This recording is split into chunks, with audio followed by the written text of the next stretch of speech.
The Senate President pro tempore, Honorable Panfilo Lacson, will now deliver his eulogy. Sir, when we both ran for the Senate in the May 2001 midterm elections, you as a veteran legislator and I as a neophyte politician mentored me on the art of campaigning. Unfortunately, the mentor lost. And ironically, the mentor won. After the election, you asked me na sabi mo sa akin, Ping, kunin mo yung aking mga legislative staff. Magagaling yun.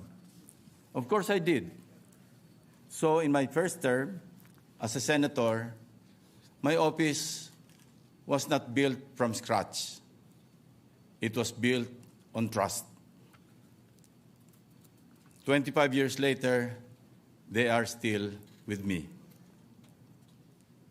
When you became our Senate President in the 14th Congress, and I observed how you cared for the Senate employees, that's when I realized that you were actually campaigning for your former legislative staff, as you didn't want them to lose their jobs.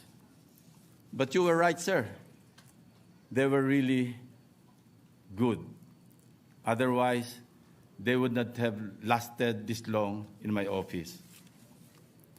Juan, Valentin, Puruganan, Ponce, Enrile, JPE, as we have long called him, former Assemblyman, Minister of Defense, Secretary of Justice, Secretary of Finance, Congressman, Senator, Senate President, Presidential Legal Counsel, a man who donned more titles than anyone, and one who remained a public servant until his very last breath. Some would say that JPE walked through history. I say they are wrong.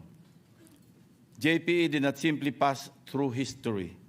He walked alongside it, making sure that he stood at its center, witnessing every halt and turn, leaving a mark in every stride. But even in his many stories, no one can trivialize or exaggerate who JPE was. No historian, no colleague, no friend. He was more than his career, which spanned 7 or 8 presidents. He was more than his many depictions as a hero or heel, friend or foe. He was more than his place in the annals of history, from being at the heights of power to the lowest caste. He was more than the river boy from Cagayan, the political powerhouse, a looming figure in our society. He was the sum of all our stories as a nation. I vividly remember, as if it were only yesterday, back in the 14th Congress, I had the privilege of standing on this very hall to nominate JPE as the new Senate President after then Senate President Manuel Villar Jr. resigned from his post. With 14 senators supporting the nomination, he formally took his oath as the 21st Senate President of the Republic of the Philippines, taking helm of the institution he helped build from the foundation of democracy. The walls of this chamber would remember the weight of his gavel, his legal acumen, and mental acuity. Most importantly, his unmistakable quality of fairness, as the media would describe, in presiding over the impeachment trial of the late Chief Justice of the Supreme Court, Renato Corona. Nasisigurado ko rin pong walang kawani ng Senado na nakaranas maglingkod sa ilalim ng inyong liderato ang hindi sasang-ayon sa tunay na pagkilala at pagtataguyod ni Senate President Enrile sa karapatan ng mga ordinaryong manggagawa. JPE will not be lost to memory. That much is certain.